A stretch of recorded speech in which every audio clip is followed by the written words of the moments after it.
주가 더 있어가지고 이제 내일까지 잘 버티시면 금토는 이제 쉽게 넘어갑니다. 예. 설교하는 사람보다 듣는 사람이 훨씬 힘든다는 걸 제가 잘 알아요. 그래서 여러분 참 수고가 많으십니다. 근데 그 퀴즈 할 때 대답들을 너무 안 하시네요. 몰라서 안 하시는지 알면서 안 하시는지 모르겠는데 538년이 뭔지도 모르고 그냥 538만 아는 것 같아요 보니까.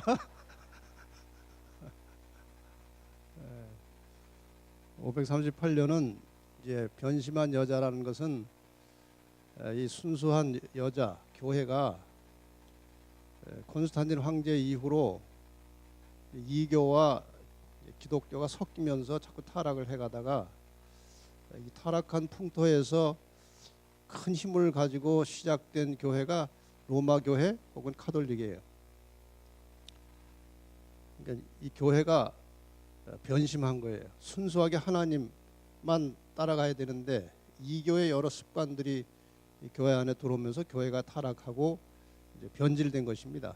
그래서 변심한 여자는 이제 타락한 로마 교회 카톨릭이 변심한 여자고, 그 여자가 그 교회가 이제 힘을 가지고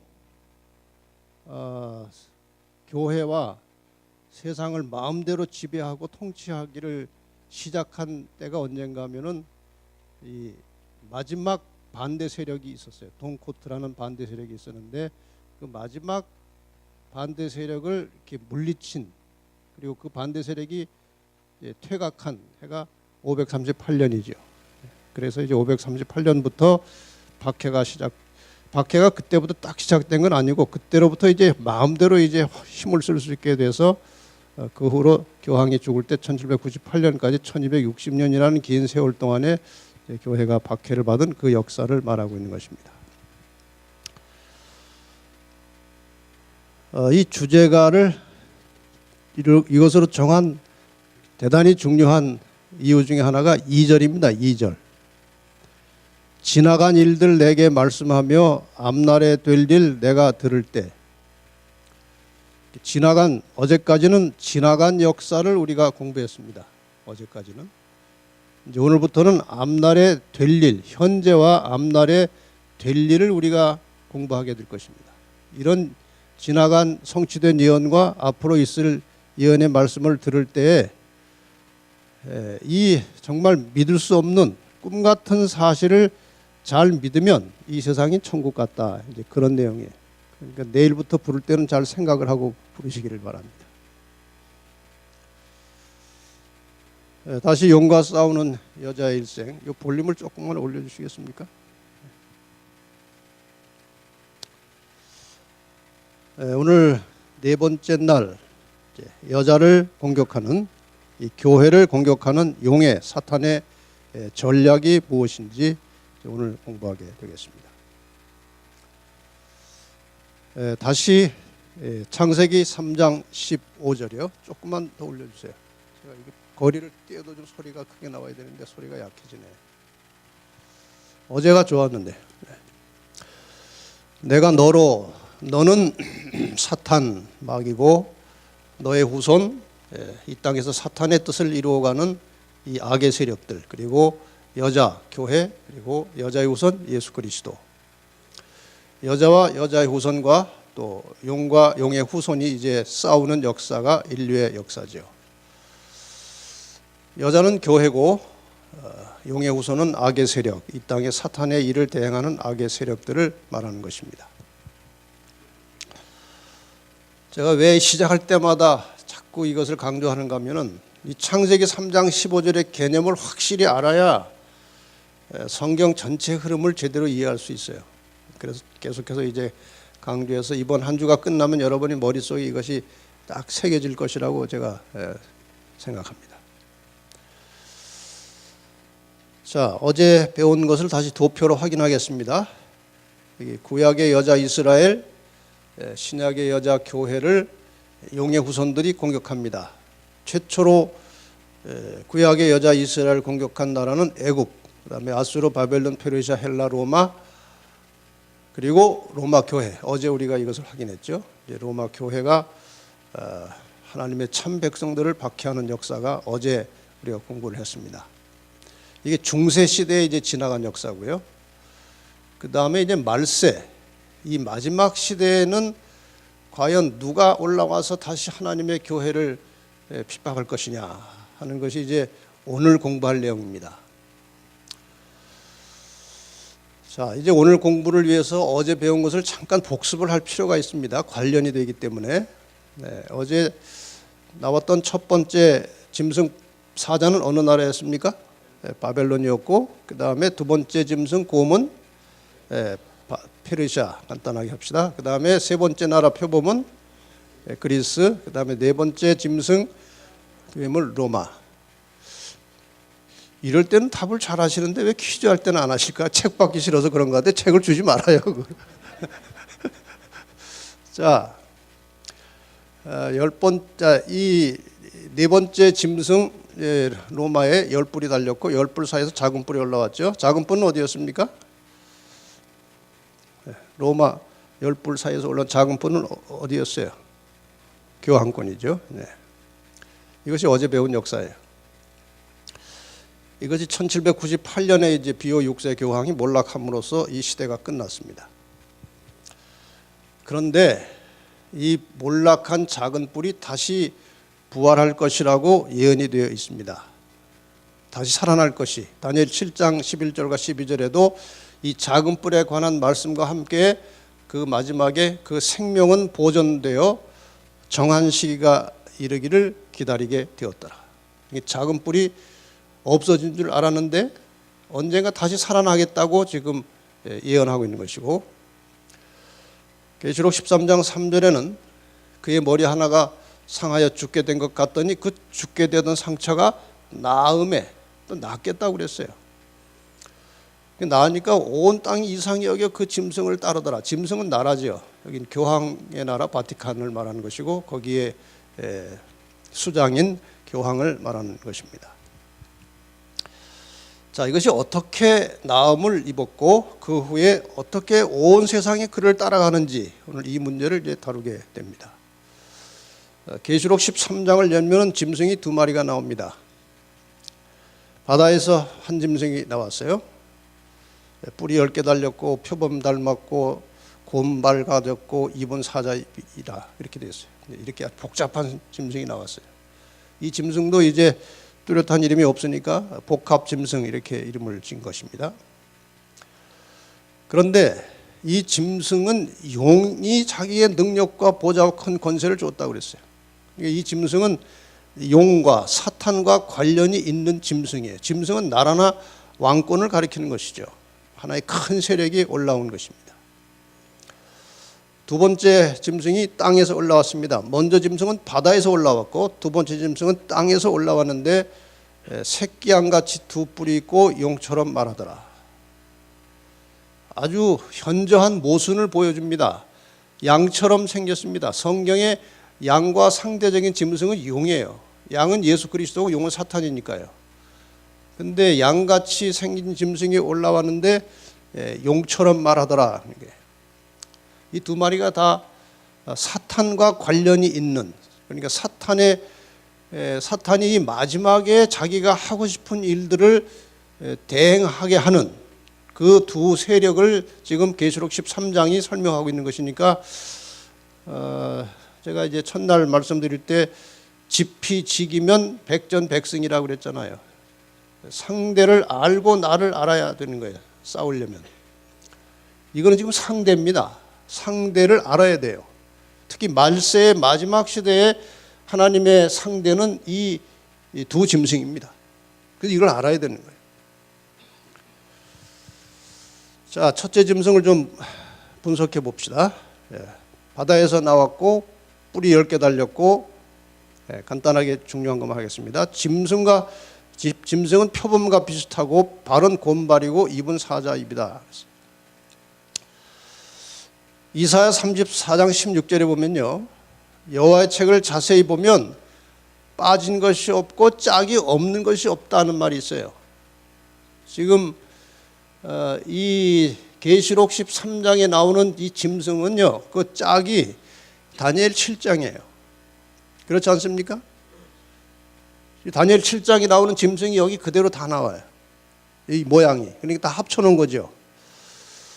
자, 바벨론 사자 입이라고 그랬고, 그 다음에 페르시아 곰의 발이라고 그랬고, 그리스 표범과 비슷하게 생겼다고 그랬고, 그 다음에 네 번째 짐승 뿔 10개 달린 짐승, 뿔이 열이라고 그랬어요.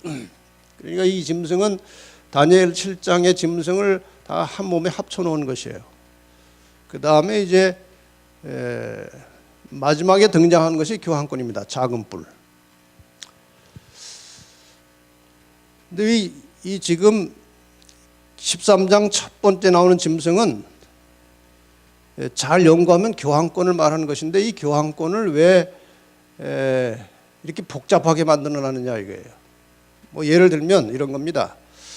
우리나라가 일본의 지배를 한 36년 받고 난 다음에 일본의 흔적이 아직도 한국에 있어요.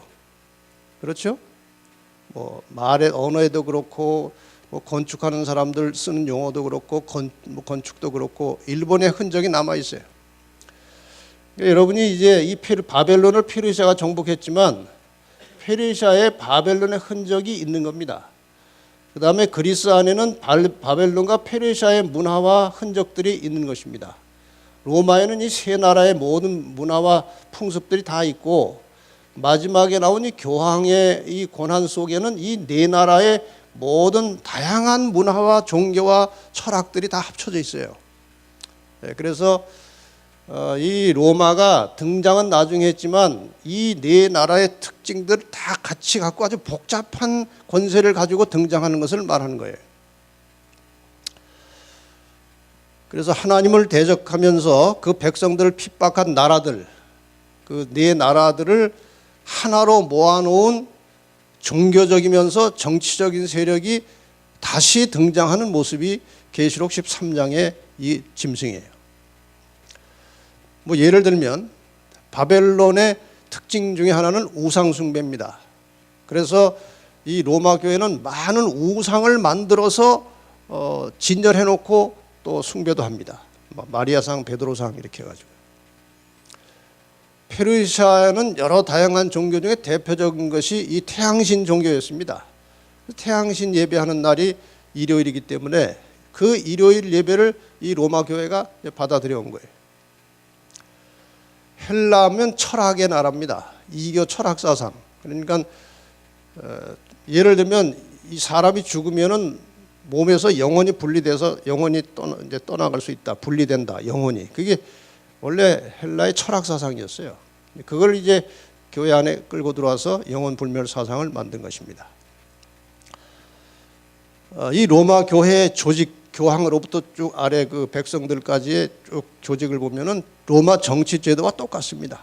이렇게 해서 이 먼저 나왔던 나라들의 여러 가지 다양한 특징들을 다 한꺼번에 모아가지고 등장했기 때문에 여기 나온 복잡한 짐승은 교황권을 상징하기에 매우 적절한 것입니다. 그 다음에 이제 하는 일들을 봐도 어제 다니엘 7장에서 나왔던 이 작은 뿔이 하는 일을 보면 하나님을 대적하고 하나님의 백성을 핍박하고 하나님의 법을 변경시키는 일을 했죠. 근데 오늘 공부하실 계시록 13장의 복합 짐승도 거의 같은 일을 합니다. 지상에서 하나님 역할을 하고 하나님의 백성을 핍박하고 그 다음에 인간의 법을, 하나님의 법을 이제 폐지시키고 혹은 변경시켜서 인간의 법을 또 세우는 일을 하는 것입니다. 같은 세력을 말하는 거죠. 자, 이 복합 짐승의 특징과 역할에 대해서 성경절 몇 가지만 좀 설명을 드리겠습니다. 첫 번째, 방금 공부하신 대로 죽게 된 상처가 나았다 그랬어요. 죽게 된 상처가 나았다. 지금 여기 보시는 노란 부분의 지역은 로마입니다. 로마. 이 로마라고 하는 이 도시 안에 바티칸이라는 조그마한 그 지역이 하나 있어요. 이것이 또 나라입니다. 참 신기하죠. 나라예요, 이것이. 짐승은 나라예요. 그래서 저것을 이제 1798년에 몰락하면서 이탈리아에 뺏겼어요. 그래서 이제 힘을 못 쓰고 있었는데 저것을 되돌려 받는 역사적 사건이 있었는데 그것이 빼앗긴 지 130년 정도 지난 후에 1929년에 라테란 조약을 통해서 다시 찾았습니다. 다시 바티칸시를 로마 내의 주권 국가로, 그 바티칸을 하나의 국가로 인정하는 라테란 조약을 가스파리 추기경과 무솔리니 두 사람이 이제 서명하는 장면이에요. 그래서 잃어버렸던 영토와 주권을 다시 되찾은 것입니다. 1929년에. 그렇게 해서 상처가 나으니까 온 땅이 이상히 여겨 짐승을 따르고 짐승에게 경배하여 누가 이 짐승과 같으냐 누가 능히 이로 더불어 싸우리요. 이 교황이 세력을 얻은 다음에 급속하게 성장을 했습니다. 그래가지고 온 세상의 정치가들도 또 여러 이 지구상에 있는 세력들이 다 이 교황에게 서서히 빨려 들어가고 굴복해 가고 있는 현실이 오늘 우리에게 보여지고 있는 것입니다. 2005년 4월 3일에 제가 실제로 이제 이건 방송하는 걸 봤기 때문에 이제 실감나게 말씀드리는 거예요. 다른 분들은 잘 모르고. 2005년 4월 3일에 교황 요한 바오로 2세가 이제 죽고 장례식을 하는 장면입니다. 근데 이때 제가 미국에서 집회하고 있었는데 텔레비전 방송이 거의 다 이 방송을 하더라고요. 다른 방송 다 중단하고 거창한 일을 하는 것이에요. 여기. 그 앞에 그 당시 대통령 클린턴하고 부시 전 대통령, 그 전 아버지 부시 대통령 해가지고 그 거물급들이 이 교황의 시신 앞에 무릎 꿇고 저렇게 손 모으고 하는 걸 보세요. 저게 얼마나 큰 파워입니까? 죽었는데 이미. 지금 현 프란치스코 교황이 2014년 8월 16일에 이제 한국에 왔는데 이 한국에서 시복식이라는 이제 세레모니를 했어요. 성인을 추대하는 대상자를 선정하는 거니까 대상자를 확정하는 것도 아니고 그냥 뽑아서 지금 후보를 내세우는 건데도요.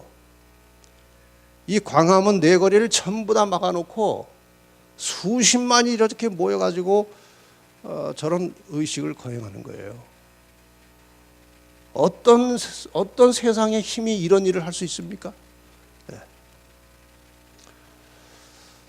자, 과연 저런 힘이 어디서 나올까요? 조그만 동네, 바티칸이라는 조그만 동네가 나라고 그 나라의 수장인데 어떻게 저런 힘이 나옵니까? 군사도 아무것도 없는데. 13장 2절 4절에 보면은 용이 자기의 능력과 보좌와 큰 권세를 그에게 주었더라 그랬어요. 지금 이 세상은 완전히 하나님께서 구속해서 그 백성들을 하늘로 데려가기 전까지는 사탄이 간섭하고 장악하고 있어요.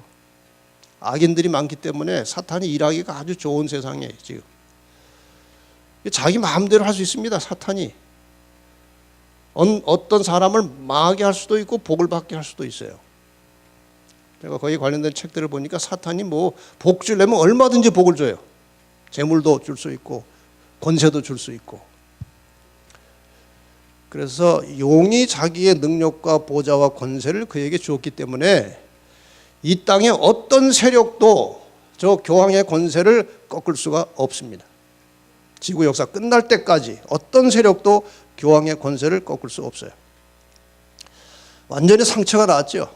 1798년 지금 프랑스 발랑스 감옥에서 죽어가는 교황 비오 6세와 지금 현재 이 살아난 교황을 보십시오. 완전히 살아난 것입니다. 자, 이 살아난 것에 대해서 지금 온 세상이 어떻게 보고 있느냐. 어제 보셨던 그 책을 다시 한번 인용합니다. 교회가 타락하면서 로마 제국의 정신이 교회로 이양됐다.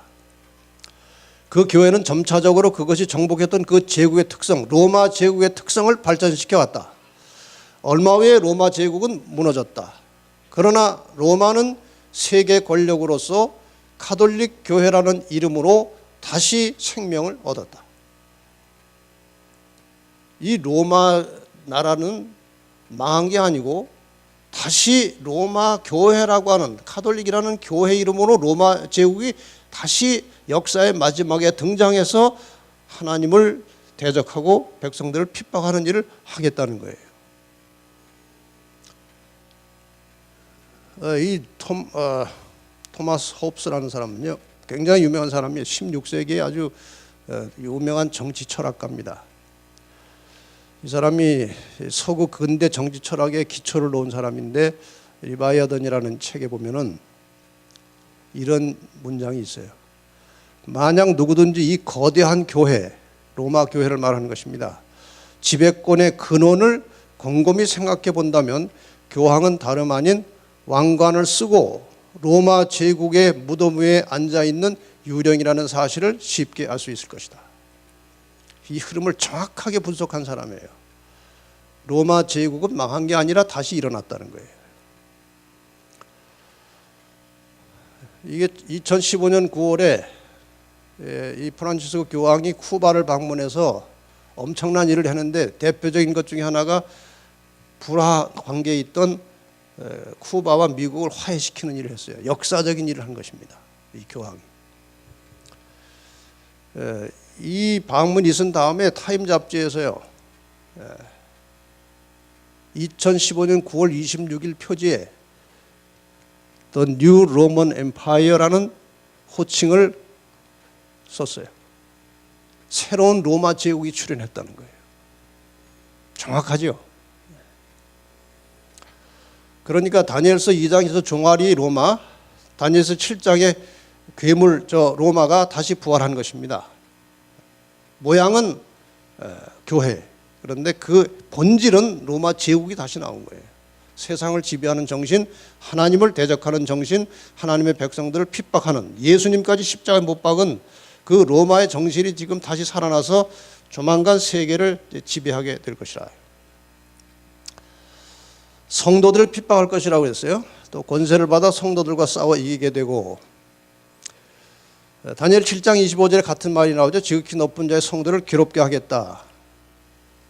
이미 42달 1260년의 핍박은 지나갔습니다. 그러니까 여기 나온 핍박은 앞으로 또 하겠다는 거예요.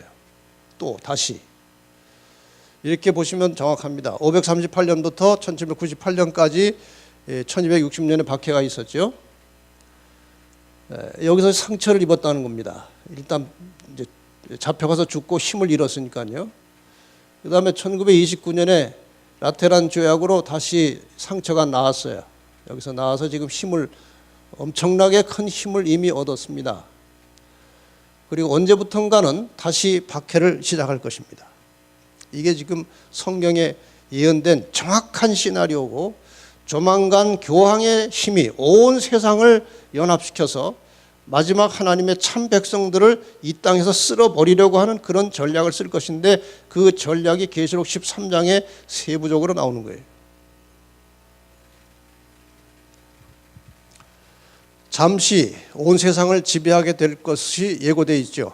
또 권세를 받아 성도들과 싸워 이기게 되고 각 족속과 방언과 백성과 나라를 다스리는 권세를 받으니, 기간이 얼마 될지 모르겠습니다만은 그저 예언상 보면은 긴 기간은 아닙니다. 하나님께서 즉시 개입을 하시기 때문에 이 교황의 권세가 온 세상을 통합해서 통치하는 시대가 잠시 올 것이라는 그런 예언이에요. 계시록 13장 8절에 여기에 대한 확실한 예언이 나와 있습니다. 어린 양의 생명책의 창세 이후로 농명되지 못하고 이 땅에 사는 자들은 다 짐승에게 경배하리라. 다른 말로 하면은 어린 양의 생명책에 기록된 사람들은 구원받는 사람들이에요. 그러니까 구원받는 사람들 외에는 다 이 짐승, 교황의 권세에 굴복하겠다는 거예요. 이 말을 바꾸면 뭘까요? 교황의 권세에 굴복하는 사람들은 구원을 못 받는다는 거예요. 이게 그 말입니다. 그래서 이 마지막 시대에 이 교황의 권세가 세상을 지배하고 어떤 핍박을 할 때 거기에 맥없이 굴복해버리면 그건 구원에서 멀어진 거예요. 목숨 걸고 그 힘과 대항해서 싸워 이기는 자들이 어린 양의 생명책에 이름이 기록된 자들이라 그 말이죠. 지금 이 교황은 온 세계의 종교들을 하나로 통합시키기 위해서 줄기차게 노력하고 있습니다. 그 시발이 1986년 이태리 아사시에서 전 세계 모든 종교 지도자들을 이제 교황이 모아가지고 종교를 연합하자, 통합하자 이렇게 이제 주관을 해서 지금 그 일이 아주 신속하게 물밑에서 진행되고 있어요. 2010년에는 한국에서도 종교 지도자들이 연합해서 교황청을 방문해가지고 아마 이런저런 이야기를 했을 것입니다. 그래서 종교다원론이라는 말이 나오는 것은 어느 종교나 다 이제 구원받을 수 있다는 그런 얘기까지 지금 나오는 거예요. 하나님에 대한 정면 도전입니다. 이것은. 이 파이널 사인이라고 하는 마지막 신호라고 하는 책에 보면은 이 사실을 정확하게 파악해서 묘사하고 있어요. 그들은 예수회는 지금 막강한 권력, 세계적인 조직망, 정밀한 정보, 막대한 금력을 가지고 마치 첩보기관을 방불케 하는 치밀한 전략을 사용하여 프로테스탄트 교회들을, 개신교회들을 장악하고 세계의 종교들을 가톨릭 안에 묶는 일을 줄기차게 진행하고 있다. 이것을 저만 이렇게 해석하는 게 아니고 이 시각이 있는 다른 많은 학자들이 이 주장을 하고 있는 것이에요. 그래서 여기에 대한 결론이 무엇인가 하면은 계시록 13장 8절로 10절에 이 말씀이 나옵니다. 사로잡는 자는 사로잡힐 것이요 칼로 죽이는 자는 자기도 마땅히 칼에 죽으리니 성도들의 인내와 믿음이 여기 있느니라. 그러니까 이제 교황의 권세가 세상의 힘을 모아서 하나님 백성들을 사로잡고 죽이는 일을 할 것이라. 그러나 죽이는 자가 사로잡는 자가 도로 잡힐 것이고 죽이는 자가 죽임을 받을 것이다. 그러니까 하나님 백성들이 초기에는 고생하고 또 핍박받고 죽음의 위험에 처하게 될 것이지만 끝까지 인내하면 역전되어서 오히려 사로잡던 자가 잡힐 것이고 죽이는 자가 죽임을 당할 것이라. 그 말이니까 끝까지 인내와 믿음을 가지고 견디라고 말씀을 하십니다. 자, 그러니까 첫째 짐승에 대한 설명을 이제 거의 마쳤습니다. 종교, 정치, 경제 이런 모든 분야에서 세계를 지배하고 있는 교황의 그 웅장하고 힘 있는 모습을 상징하는 짐승이 첫 번째 바다에서 올라온 짐승이에요. 그 다음에 두 번째 짐승, 첫 번째 짐승을 도와서 같이 일할 수 있는 또 하나의 나라, 국가, 왕권이 등장하는 것입니다. 땅에서 올라오니 새끼양같이 두 뿔이 있고 용처럼 말하더라. 저가 먼저 나온 짐승, 그 첫 번째 짐승의 모든 권세를 그 앞에서 행하고 땅과 땅에 거하는 자들로 처음 짐승에게 경배하게 하니 곧 죽게 되었던 상처가 나은 자니라. 그러니까 온 세상 사람들이 첫 번째 나온 짐승 교황권에게 굴복하도록 설득하고 강요하고 압박하는 그런 힘 있는 나라가 다시 등장한 거예요. 근데 모양이 양같이 생겨서 순진하게 올라왔다는 거예요. 시작이 땅에서 올라왔다는 거예요. 사람이 거의 없는 한적한 곳에서 양의 정신, 그리스도의 정신을 가지고 올라온 나라, 그것은 설명할 필요 없이 미국입니다. 여기에 대해서 뭐 긴 설명이 필요치 않아요. 영국의 청교도들이 이 가톨릭의 박해와 종교 탄압을 이기지 못해서 유럽을 탈출해 가지고 돌다가 1620년 11월 23일에 이 신대륙 미국에 도착했습니다. 땅에서 올라왔다고 하는 말은 그 바다는 많은 사람을 가리키는 반면에 땅은 한적한 곳을 말하죠. 그러니까 사람이 별로 없는 지역의 한 나라가 시작됐다 이겁니다. 청교도들이 미국 도착했을 때 그렇게 사람이 많지 않은 한적한 곳이었습니다.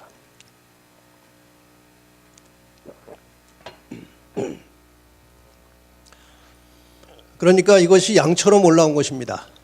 기독교 정신을 가지고 시작했으니까요. 지금 어떻습니까?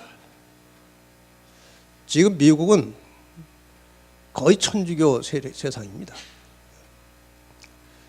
정치하는 사람들, 상원, 하원, 대법관들, 상당수가 카톨릭이에요. 여기 지금 꽤 오래전 통계입니다만은 미국의 카톨릭 신자 수가 7천만이에요. 어마어마한 수예요.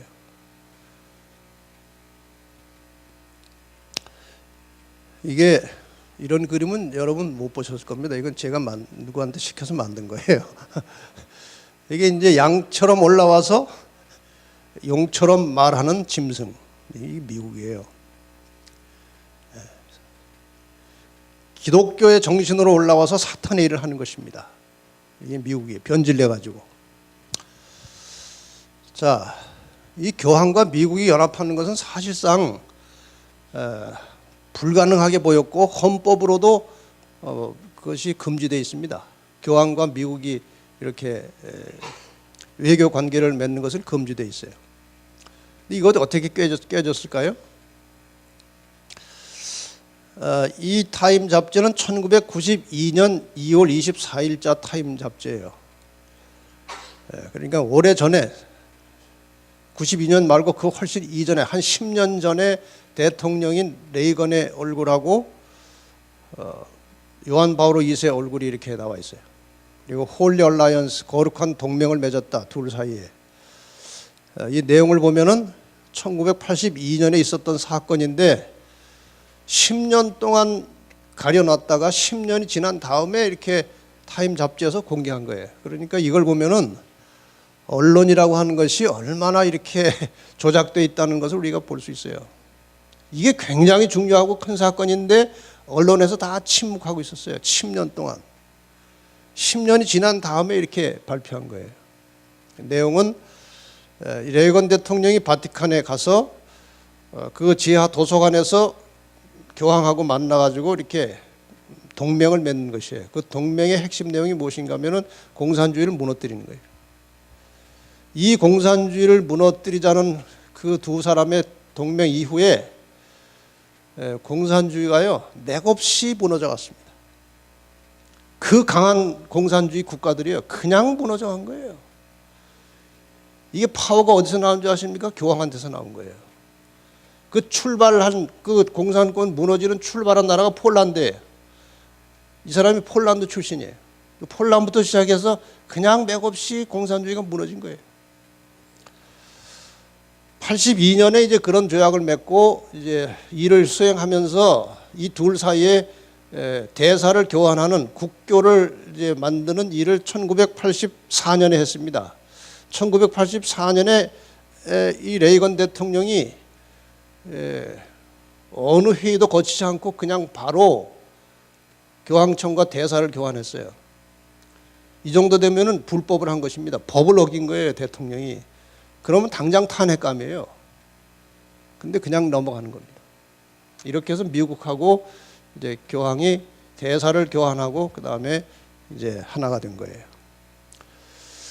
여기 잠깐 보실 그 동영상은 1999년 1월 26일 요한 바오로 2세가 미국 세인트루이스를 방문했을 때의 장면이에요.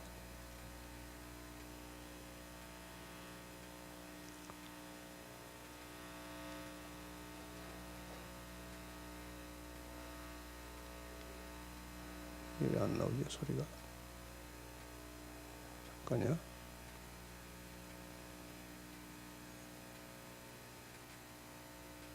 The President of the United States whether that is so. This is the papal visit to the United States. It's Louis. Let's ask the then-time President Bill Clinton to tell us what he thinks. 2,400 of his faithful here welcome him, waving to the crowd.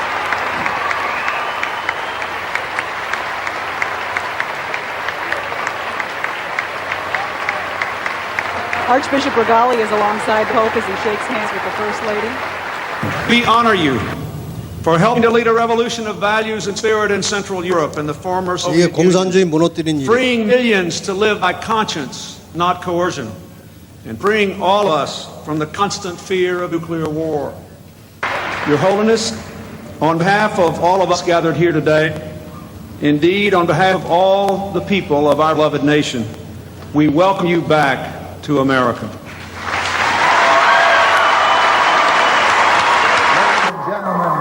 His Holiness Pope John Paul II and the Vice President of the United States and Archbishop.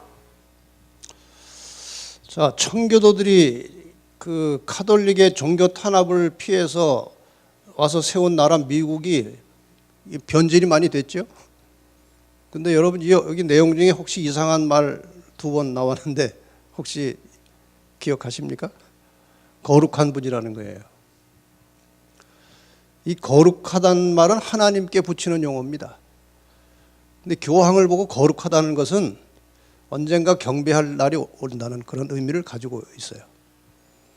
2015년에 미국 방문했을 때 오바마 대통령 부부가 교황 앞에서 2 손 모으고 저렇게 좋아하는 걸 한번 보세요. 이게 오늘 미국이에요.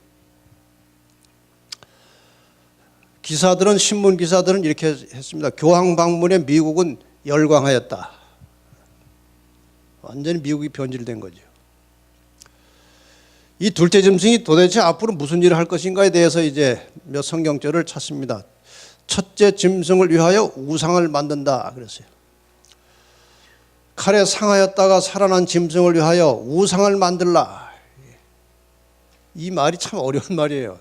이 해석 자체도 우리나라 말로 우상이라는 말하고 지금 여기에 원 의미의 우상하고는 상당히 좀 차이가 있는데, 그러나 이 에이콘이라고 하는 말, 이제 헬라어 원어를 우상이라고 번역했어요. 영어 성경에는 이미지라고 되어 있는데 한번 이것을 우리가 분석해 볼 필요가 있어요.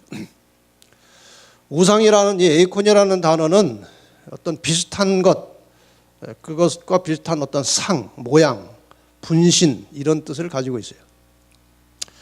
예를 들어서 고린도후서 4장 4절에 예수는 하나님의 에이콘이라 이렇게 나옵니다. 형상이라고 나와요. 이 형상이라는 의미에서 볼 때 짐승의 우상이라고 하는 것은 카톨릭 먼저 나온 첫째 짐승과 동일한 정신과 원칙을 가지고 한 목적을 위해서 활동하는 어떤 조직체를 말하는 거예요. 마지막 사건들이라는 책에 보면은 아주 구체적으로 명시하고 있습니다. 미국이 짐승을 위하여 우상을 만들려면 반드시 종교적 세력이 정부를 지배하고 그 교회가 자체 목적을 이루기 위하여 국가의 권력을 또한 사용하게 되어야 한다. 그러므로 짐승의 우상은 자기의 교리를 강요하기 위하여 국권의 도움을 구함으로 생겨나게 될 배도한 개신교도들의 단체를 나타낸다 그랬어요. 배도한 개신교도들의 단체를 짐승의 우상이라고 한 것입니다.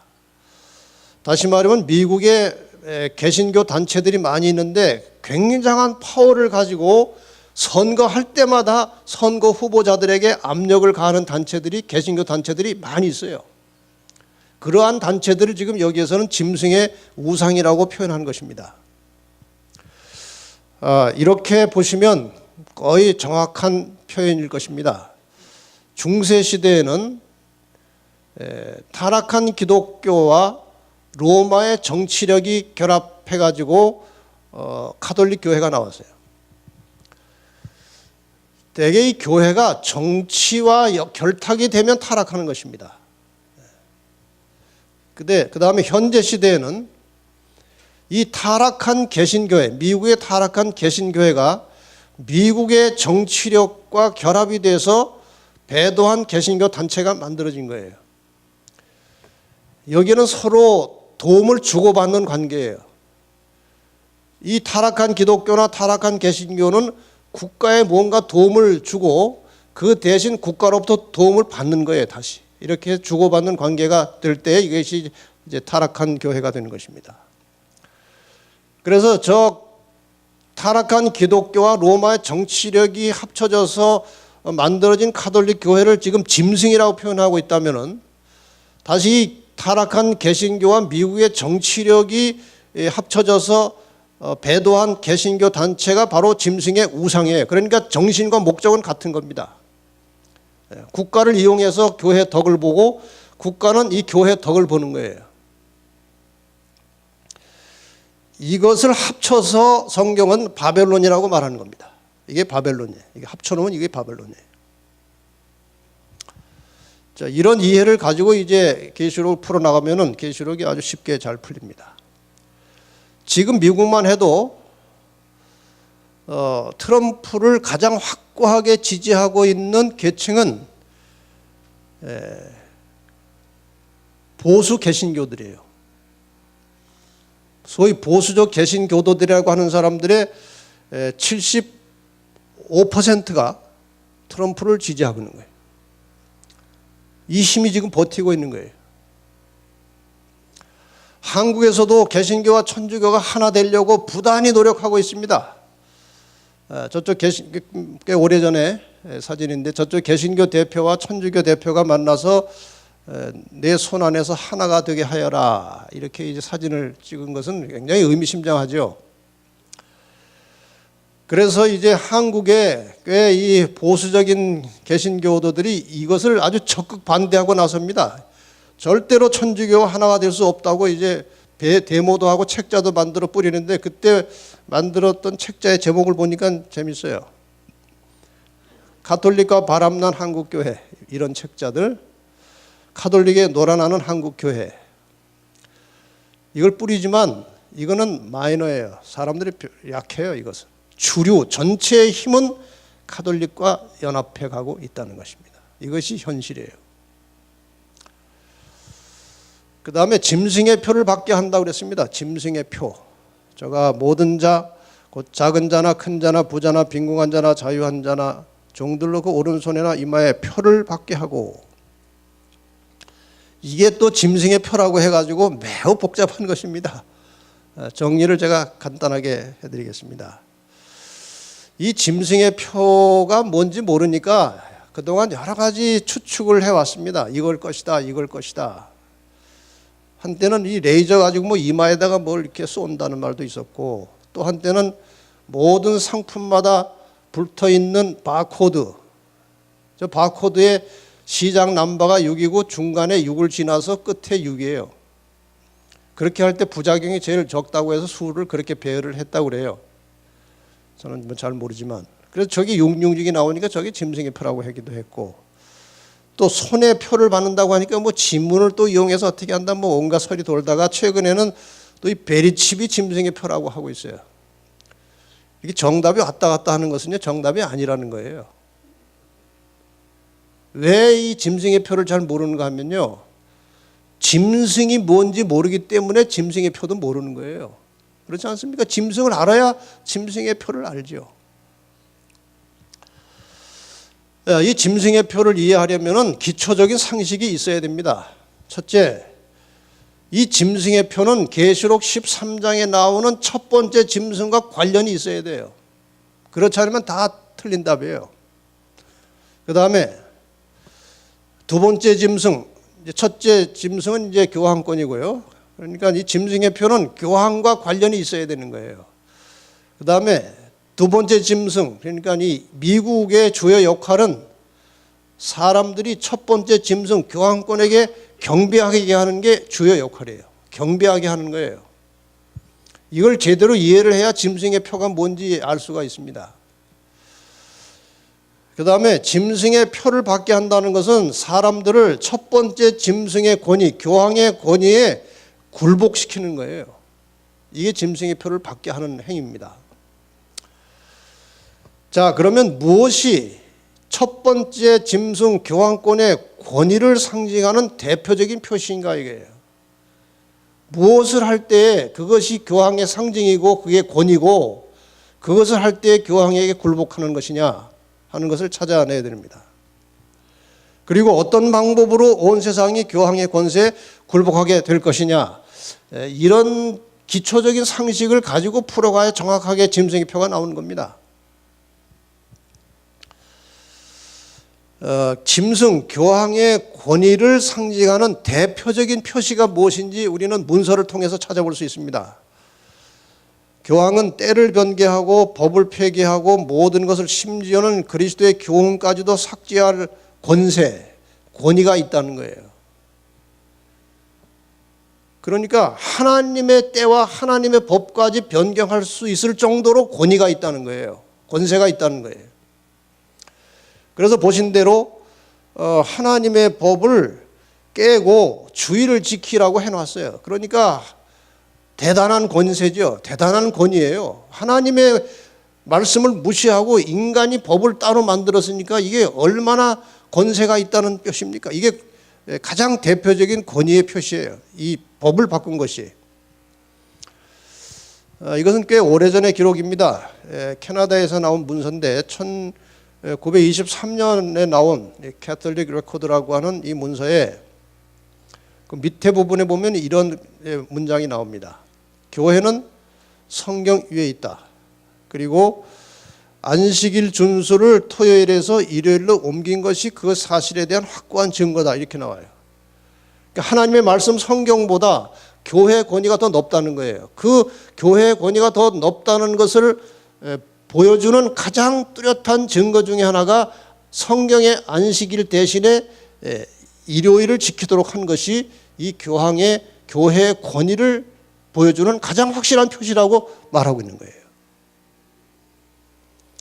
그리고 다른 문서에 이렇게 말합니다. 성경은 안식일을 교역하여 거룩히 지키라고 말한다. 그러나 천주교는 말한다.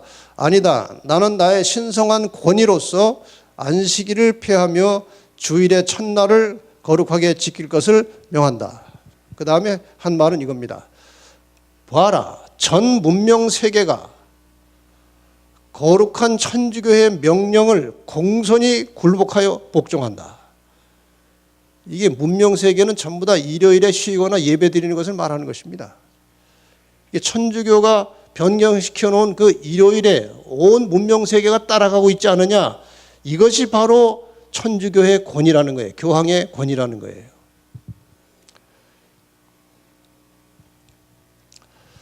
그래서 이제 앞으로 여러분 추세를 좀 보셔야 알겠지만 물론 이것은 하나님의 타이밍이 돼야 구체적인 열매와 결실이 있을 것입니다만은 지금 수면에서 그 물밑에서 일요일을 강제적으로 휴업시키려는 그런 법을 만드는 노력이 계속해서 진행돼 왔고 진행되고 있어요. 그런데 아직 그것이 구체적으로 실현이 안 되는 것은 제 생각에는 아직도 구원받을 백성들이 하나님의 인침을 받지 못했기 때문에 더 많은 백성들이 진리를 가지고 확신을 가지고 하나님께 돌아오기를 하나님께서 지금 기다리고 계시는 연장된 시간으로 저는 그렇게 봅니다.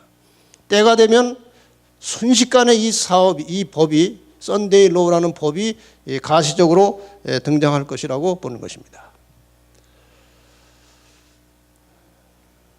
여러분 이 도표를 이 만평을 보시면 2004년에 꽤 오래전의 만평이지만 이렇게 진행되고 있다는 것이 아주 명백한 사실로 나와 있어요. 다이토나 비치 뉴스 저널인데 저 그림이 누굴 닮았습니까? 예? 부시 닮았죠? 참 그림 그리는 사람들 참 재주가 좋아요. 어떻게 그냥 부시 닮았어요 보니까. 이 부시가 재선을 위해서 선거운동할 때에 이렇게 한 말을 만평으로 그려놓은 거예요. 여기 영어로 되어 있는 게 보면 The Constitutional Amendment라는 말이 나오는데 이것은 이제 헌법 어멘드먼트 개정입니다. 헌법을 고치는 거죠. 그다음에 뒤에 Attend Church on Sundays. 그러니까 일요일에 교회에 나가도록 법을 고친 그런 이야기예요. 해석해 보면 이런 겁니다. 여기에 내 보수적 지지파들이 정말 좋아할 제안이 있습니다. 그것은 다름 아니라 사람들을 일요일에 교회 가도록 요구하는, 강제로 요구하는 헌법 개정안이 바로 그것입니다. 이게 지금 없어지지 않아요. 이런 개신교인들의 썬데이 로우 법칙에 대한 요구는 계속해서 나오고 있는 것입니다. 근데 지금 여러 가지 다른 큰 이슈들 때문에 그것이 아직 힘을 발휘하지 못할 뿐이지 이것은 절대로 사라지지 않을 이슈예요. 언젠가는 일어날 것입니다.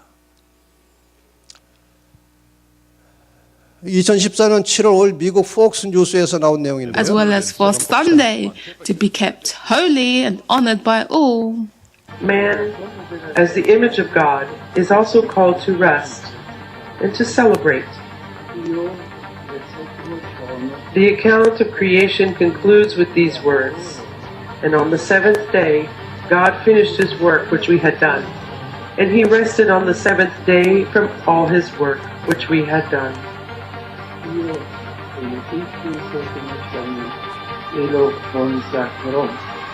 So God blessed the Sabbath. And now we see it in Pope Francis calling for all to honor Sunday.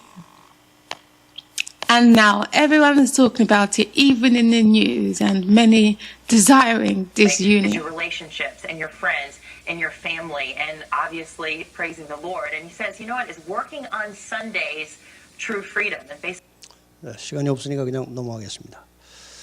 지금 이 현 프란치스코 교황도요, 이 썬데이에 강제로 쉬고 예배드리도록 하는 것을 아주 강력하게 추진하고 있어요.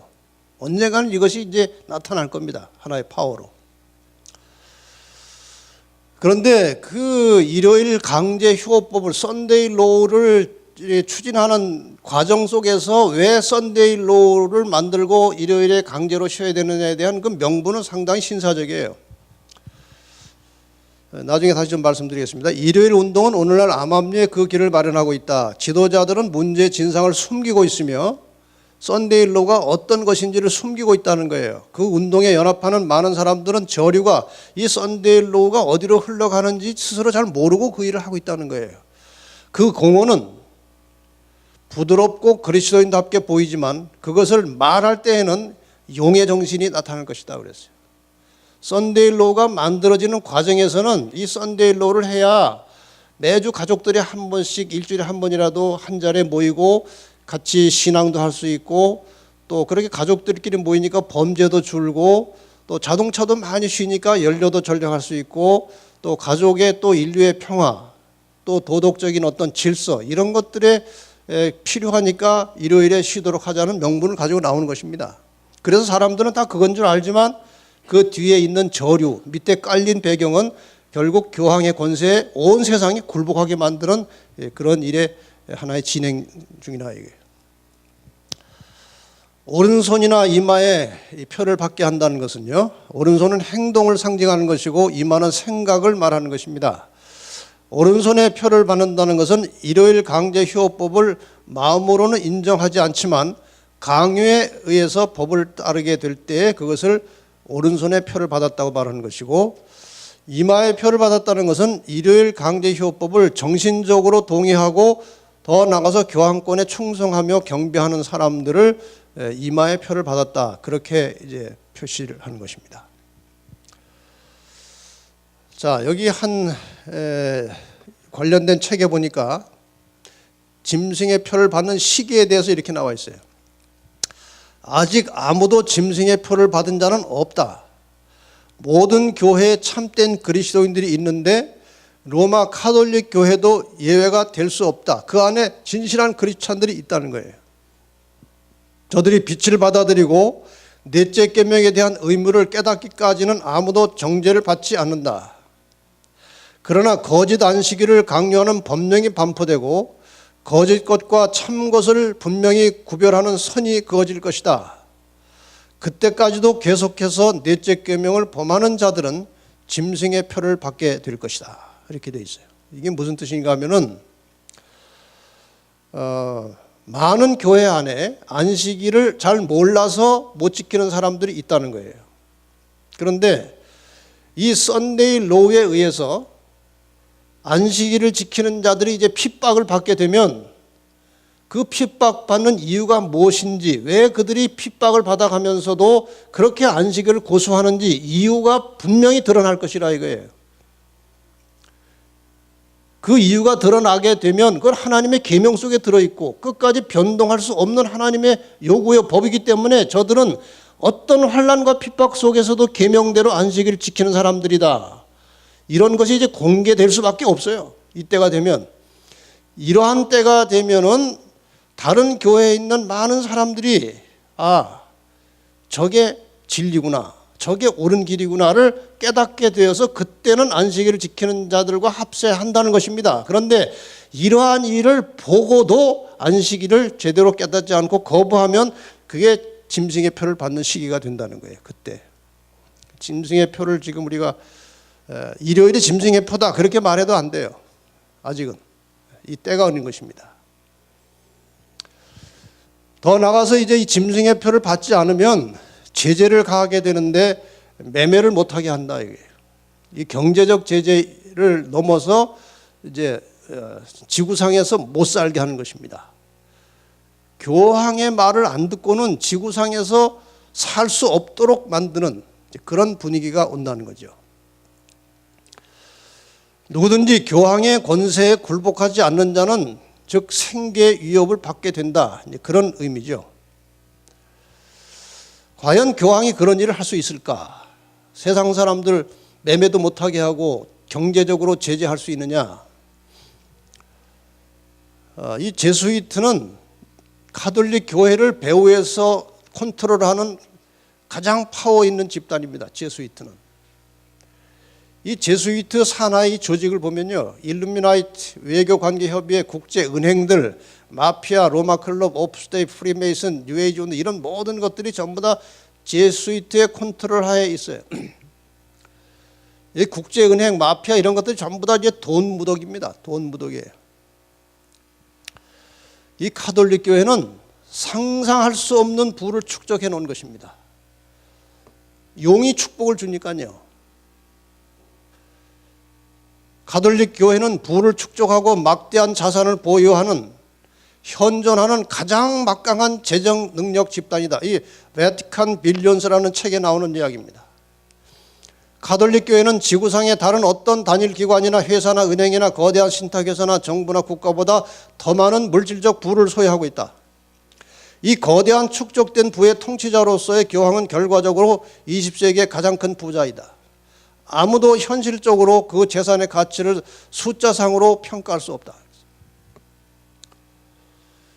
어마어마한 부를 가지고 있습니다. 교황이. 이것도 꽤 오래전에 미국의 한 잡지에 나온 만평입니다. 그 제일 앞에 있는 물고기 The Earth라고 하는 이 물고기를 캐톨릭 처치가 물고 있어요. 그러니까 지구는 카톨릭이 물고 있다는 거예요. 이 카톨릭을 제수이트가 다시 물고 있어요. 그러니까 이 지구상에 일어나는 대부분의 중요한 일들은 제수이트가 뒤에서 조정하고 있다는 거예요. 다시 말하면 카톨릭의 슈퍼파워가 세상을 움직이고 있다는 것입니다. 사람들이 알든 모르든지 간에 이것은 사실이고 현실이에요. 많은 사람이 인정하지 않지만 이건 현실입니다. 자, 이제 지금까지 배우신 말씀을 좀 종합하면 앞으로 이 미국과 바티칸의 관계를 통해서 나타날 향후 세계가 어떻게 돌아갈 것인지를 예측할 수 있어요. 첫째, 미국은 경제적인 면에서 교황의 도움이 절실하게 필요합니다. 미국은 부자 같지만 최고로 부채가 많은 나라예요. 세계에서. 부채가 많고 이제 달러가 이제 기축통하기 때문에 버티고 있죠. 진짜 미국은 위험한 나라라고 경제하는 사람들이 말하지만 아마 그러나 예언적으로 보면 미국은 절대 망하지 않습니다. 절대 중국이 미국을 넘어설 수 없어요. 마지막까지. 제가 이 미국에서 세무사를 하고 또 신학 공부를 하고 풀러 대학에서 이제 강의했던 그 어떤 그 미국 목사님이 한국인 목사님인데 한국에 나와서 누가 소개해서 같이 얘기를 하게 됐어요.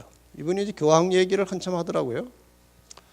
저도 이제 교황 얘기를 또 아는 대로 했더니 저를 보고 아니 교황에 대해서 어떻게 그렇게 잘 아냐고 그래. 저를 보고 나 연구하는 사람이라고 그랬더니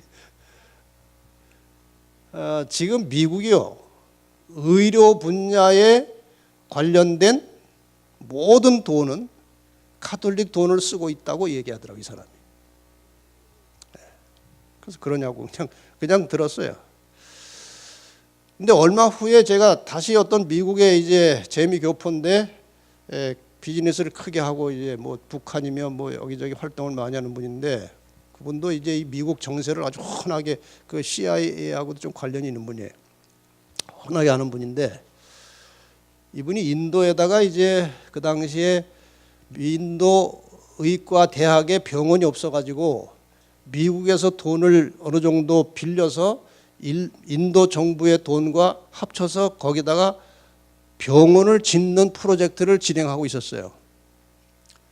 저하고 얘기를 하다가 제가 이제 그분에게 들은 이야기를 했어요. 그냥 뭐 무심코 미국의 의료계통의 모든 돈은 천주교 돈이라고 제가 들었습니다. 그랬더니 이 사람이 깜짝 놀라는 거예요. 어떻게 그걸 알았냐, 저를 보고. 그래서 이렇게 들었다고 그랬더니 자기가 지금 인도의 병원을 짓기 위해서 미국에서 빌린 돈이 천주교 돈이라는 거예요. 그래서 제가 확실한 증거를 그 다음에 다른 두세 케이스가 더 있어요. 확실히 미국은 지금 의료 분야의 모든 돈은 천주교 돈을 빌려 쓰고 있는 거예요. 그러니까 천주교하고 관계가 끊어질 수가 없어요. 의존적인 관계 서로. 그러니까 이 두 번째 나오는 그 짐승이 첫 번째 나오는 짐승을 도와야 됩니다. 보조해줘야 돼요. 왜냐하면 교황은 무력이 없어요. 그냥 입침만 있지 무력이 없어요. 입으로 하다가 안 되면 무력을 써야 되는데 무력은 없거든요. 그것을 대행해 줄 주인공이 이제 미국이죠.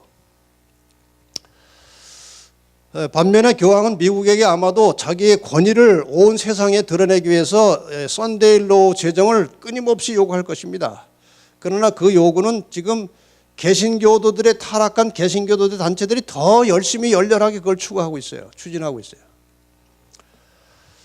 결국 미국은 경제 문제 때문에 이 교황의 요청을 거절할 수가 없다는 것입니다. 결국은 그렇게 된다는 거예요. 그리고 만약에 이것이 이제 다 결합이 돼가지고 일요일 강제 법령이 미국에서 효력을 발휘하기 시작하면은 그것은 즉시로 세계로 퍼져나가게 되어 있습니다. 그 법령 시행의 표면적 이유는 아까 말씀드린 대로 세계 질서와 평화 그리고 경제적 위기를 극복하는 이 도덕적 부패를 회복하는 그런 아주 명분이 좋은 내용을 가지고 이 선데이 로를 추진하기 때문에 반대할 수가 없어요. 그걸 반대하면은 세계 질서를 깨트리는 사람들이에요. 경제 회복을 반대하는 사람들이에요. 그러니까 공개적으로 반대도 못합니다. 이 법령이 시행될 때. 그래서 그 법령을 따르지 않는 자들은 세계 평화와 질서를 깨뜨리고 경제 안정에 비협력자로 간주해서 경제적 제재와 더 나아가서 육체적 핍박을 당할 가능성이 있다는 것입니다. 이것이 짐승의 표를 받지 않으면 매매를 못하게 한다는 말과 연관이 되는 겁니다. 이 모든 것을 주도할 세력은 바티칸의 교황권입니다. 여러분이 세상 돌아간 것을 대충 아십니다. 지금 이 농작물도 씨 뿌려서 농작물이 자라는 다음에 그 씨 받아서 다시 씨 뿌리면 이제 그 종자가 나오질 않아요. 전부 다 이제 그 변형시켜 놓은 것입니다. 유전자 변형을 시켜가지고. 그래서 씨를 사야 되는데 선데이 로우에 굴복하지 않은 사람 씨를 안 팔면 못 사는 거예요. 이게 이제 구체화될 날이 멀지 않았다는 것이요. 언젠가 갑자기 올 수도 있어요. 갑자기 그날이. 도적같이 올 수 있습니다. 그날이. 예수님의 재림이 도적같이 수 있는 것과 똑같이 이 날도 도적같이 올 수 있다는 거예요. 그래서 결국 이러한 문제 때문에 사람들은 불가피하게 이러한 막강한 파워를 가지고 있는 먼저 짐승에게 경배하고 굴복할 수밖에 없는 상황이 온다는 것이죠. 결국 교황에게 경배하는 것은 그의 말에 복종하는 것입니다. 안 들으면 먹고 살 길이 없으니까요. 일요일 강제휴업법에 굴복하는 것입니다. 그리고 그를 하나님처럼 섬기는 것입니다.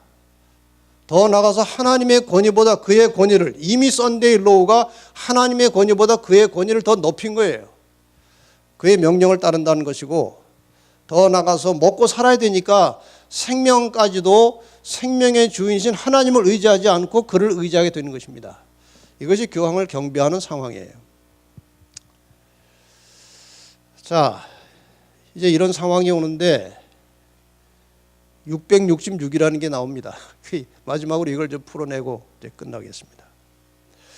이 666을 실제로 해석하는 경우도 있고 상징으로 해석하는 경우도 있는데 실제로 하나 상징으로 하나 결론은 똑같습니다. 그래서 제가 두 가지를 다 간단하게 설명을 드리겠습니다.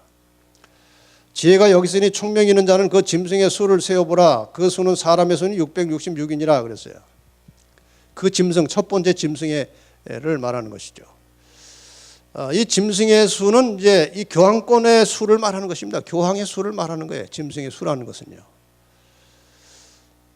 여기 현대 성경에 보면은 조금 더 이해하기 쉽게 나와 있어요. 여기에는 세심한 주의를 기울여서 풀어야 할 수께가 있습니다. 이 숫자의 뜻을 풀 수 있는 사람 풀어보십시오. 이 짐승의 첫 번째 짐승의 이름을 숫자로 표시하면은 666이 됩니다. 이렇게 돼 있어요. 자, 이 짐승의 이름은 첫 번째 짐승의 이름을 숫자로 표시해 보라 이거예요. 666이다. 영어 성경에도 뭐 거의 같이 나와 있습니다. 자, 그 짐승의 이름, 교황의 특별한 명칭이 하나 있습니다. 이것은 천주교에서 나온 문서예요. 아주 오래된 문서입니다. Our Sunday Visitor라고 하는 이 오래된 문서인데 이 박스, 빨간 박스 안에 있는 것을 확대해 놓으면 이제 이런 내용입니다. 이걸 해석해 보면은 교황의 왕관에 있는 글자는 무엇이며 있다면 그것은 무엇을 의미하는 것인가? 교황의 왕관에 새겨진 글자는 비카리우스 필리 데이이며 라틴어로 하나님의 아들의 대리자라는 뜻이다. 이렇게 돼 있어요. 이걸 가지고 이제 이런 문제가 되니까 이름이 나중에 뭐 이게 아니다. 교황의 왕관에 그게 뭐 없다. 뭐 이렇게 또 많은 또 말들이 오고 하는데 제가 이걸 해석하는 과정에서 느낀 것은 그 교황의 왕관에 그것이 글자가 있느냐 없느냐 그건 그렇게 중요한 게 아니에요. 교황의 또 다른 공식 명칭은 비카리우스 필리 데이 하나님의 아들의 대리자라는 것은 그냥 공식 명칭으로 되어 있습니다. 예를 들어서 이 비카리우스라는 단어에서 나온 비커라고 하는 말은 교황을 가리키는 말이라고 되어 있고 더 나가서 대문자로 쓸 경우에 그리스도의 대리자, 하나님의 아들이죠. 하나님의 아들의 대리자라는 뜻이에요. 그러니까 그 왕관에 쓰여 있든 안 쓰여 있든 상관없이 그 이름은 하나님의 아들의 대리자 비카리우스 필리 데이. 이 짐승의 이름의 수가 이제 이것을 각 이 문자들을 수치로 표시하는 게 있죠.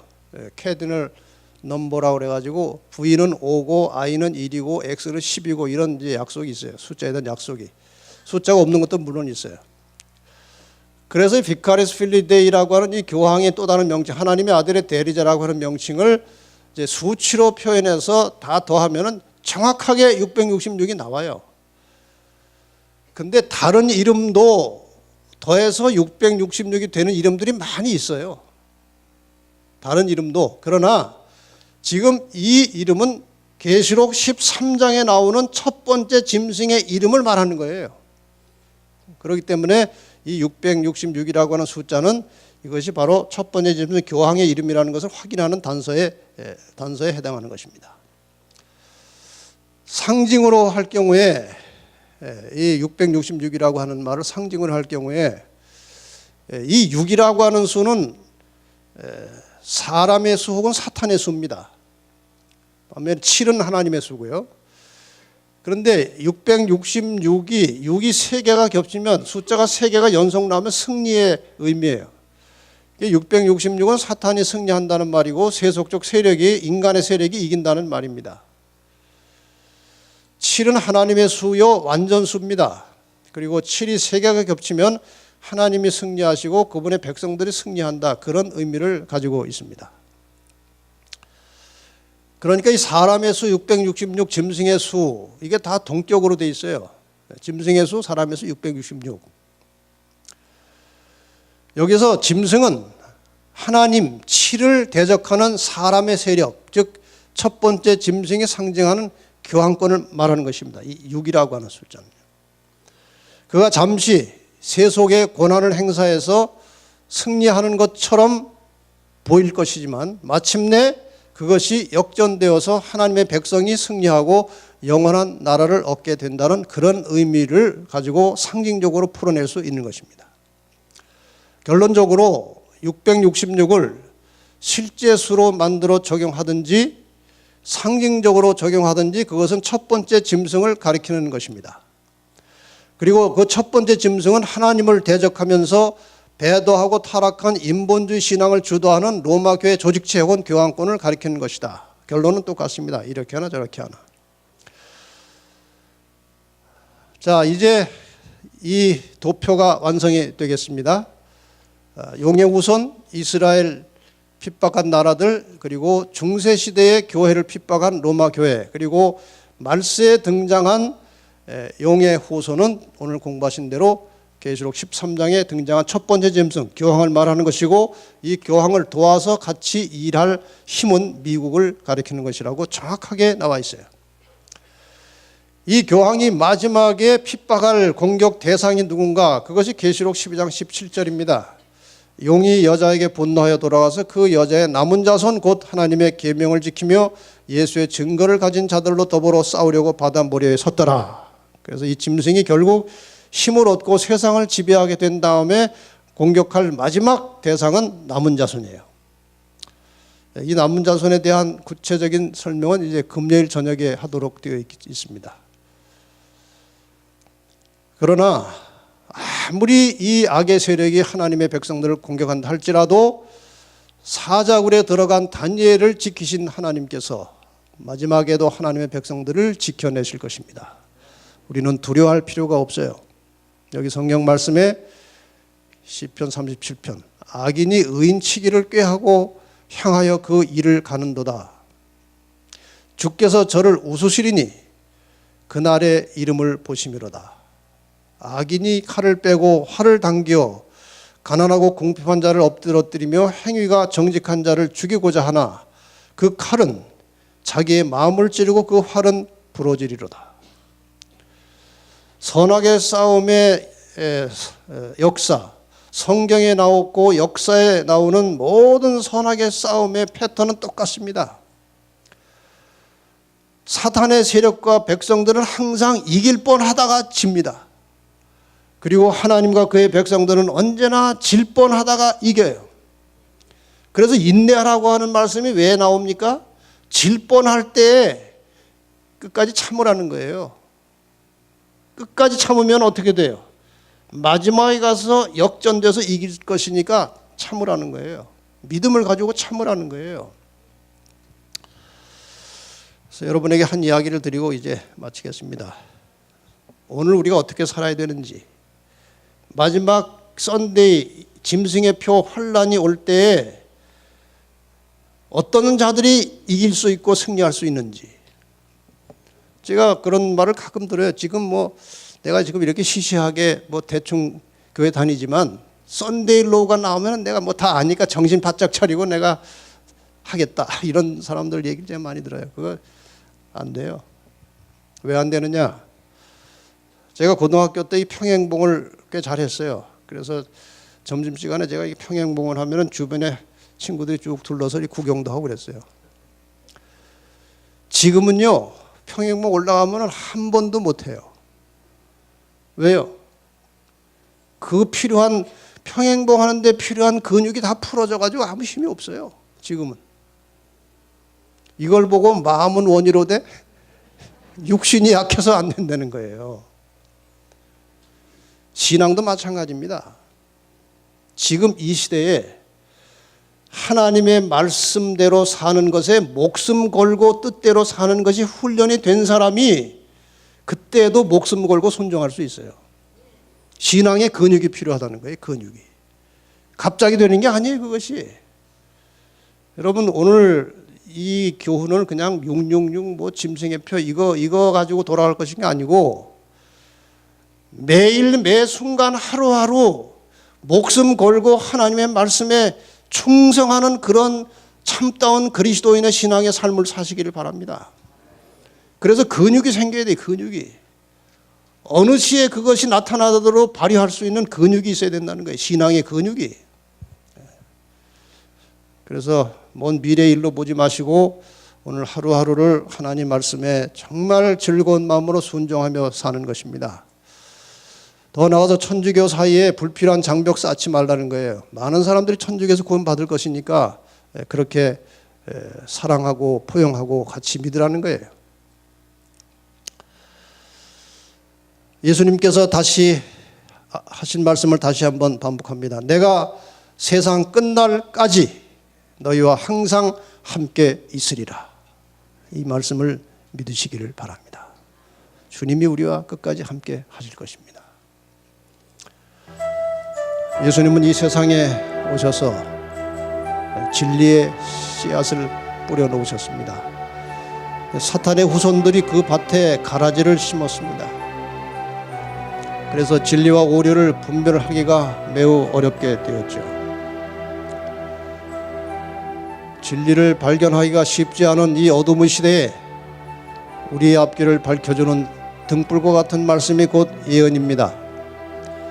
그런데 사람들은 이 예언마저 임봉된 것이라고 보지 않습니다. 진리를 찾고 하늘 가는 길을 보기 원하는 수많은 성도들이 갈 길을 알지 못하여 애타는 마음으로 방황하고 있습니다. 펼쳐진 예언의 말씀, 펼쳐진 책 예언의 말씀이 우리를 안전하게 하늘까지 인도할 것입니다. 겸손한 마음으로 기도하며 진리에 순종하기로 결단을 내리면 하나님께서 생명으로 가는 길을 보여주시고 인도해 주실 것입니다. 오늘 이 저녁 여러분의 마음속에 역사하신 성령님께서 마지막 날에 주님이 다시 오셔서 우리를 구원하시는 그날까지 가장 안전하고 평안하고 복스러운 길로 인도해 주시기를 간절히 바랍니다. 이제 내일은 여자가 보내는 마지막 초청이라는 제목으로 계시록 14장을 공부하겠습니다. 이 세 천사가 이 세상을 향해서 마지막 초청과 경고의 기별을 외칠 것이고 이 기별을 어떻게 받느냐에 따라서 개인의 영원한 운명이 결정되는 매우 중요한 메시지가 내일 계시록 14장을 통해서 함께 공부하게 될 것입니다. 자, 이제 다 같이 일어나셔서 우리 좋으신 하나님 찬미를 하고 기도하고 마치겠습니다.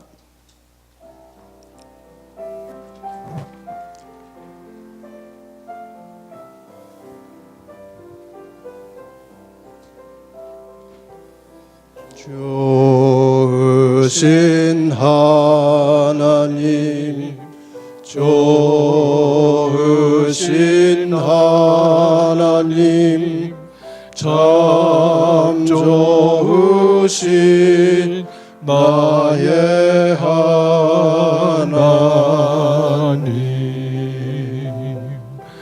예언의 빛으로 소망을 주시는 참 좋으신 나의 하나님,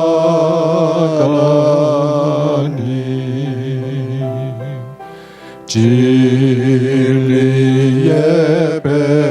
백성을 보호해 주시는 참 좋으신 나의 하나님.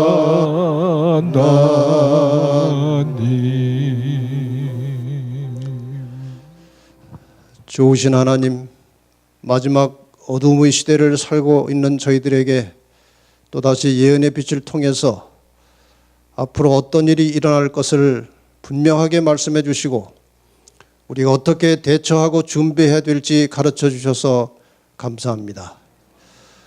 오늘의 이 교훈을 결코 잊지 말게 하시고 하루하루 우리의 삶이 말씀의 기초 위에 서게 하시고 말씀에 순종함으로 날마다 우리의 믿음이 견고해지게 하여 주시고 든든해지게 하셔서 마지막 환난이 있을 때라도 넉넉히 이길 수 있는 그런 신앙, 그런 믿음을 우리들에게 허락하여 주시옵소서. 이 세상의 인간의 정욕과 세상의 욕심을 따라 하루하루를 낭비하며 살지 말게 하시고 매일매일 하나님의 뜻을 찾아서 그 말씀이 무엇인지 상고하게 하시고 깨달은 말씀에 겸비한 마음으로 믿음으로 순종하며 살 수 있도록 우리의 인생을 지도해 주시옵소서.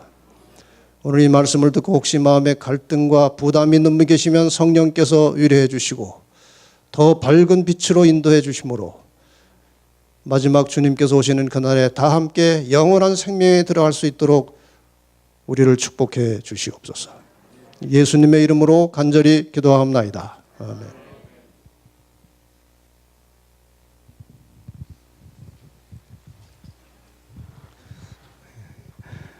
네, 감사합니다. 내일 또 뵙도록 그렇게 하겠습니다.